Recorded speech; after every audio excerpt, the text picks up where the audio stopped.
હોળીના પાવન પર્વ નિમિત્તે સુરતથી વતન જતા મુસાફરોનો ધસારો વધી રહ્યો છે. તેને જોતા પશ્ચિમ રેલવેના સુરત અને ઉધના સ્ટેશન દ્વારા વ્યાપક તૈયારીઓ કરવામાં આવી છે. રેલવે અધિકારીના જણાવ્યા અનુસાર અગાઉ દિવાળી અને છઠ પૂજા દરમિયાન પણ રેલવે દ્વારા લાખો મુસાફરોને સફળતાપૂર્વક તેમના ગંતવ્ય સ્થાન સુધી પહોંચાડવામાં આવ્યા હતા. આ વખતે હોળીના તહેવારમાં પણ તેવી જ વ્યવસ્થાઓ કરવામાં આવી છે. ઉધના સ્ટેશનના પ્લેટફોર્મ નંબર 6ને હાઈ લેવલ પ્લેટફોર્મમાં રૂપાંતરિત કરવામાં આવ્યું છે. નવા શેડ, પૂરતી લાઇટો અને પંખાની વ્યવસ્થા કરવામાં આવી છે.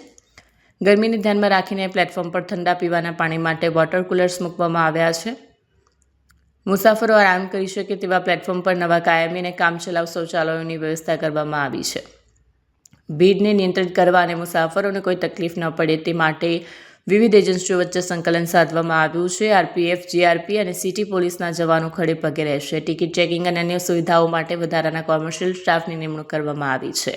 દર 8 કલાકે એક ઉચ્ચ અધિકારી સ્ટેશન પર હાજર રહીને વ્યવસ્થાનું મોનિટરિંગ કરશે. રેલવે દ્વારા મુસાફરોને વિનંતી કરવામાં આવી છે કે તેઓ પણ શાંતિ જાળવે અને વ્યવસ્થા જાળવવામાં સહકાર આપે.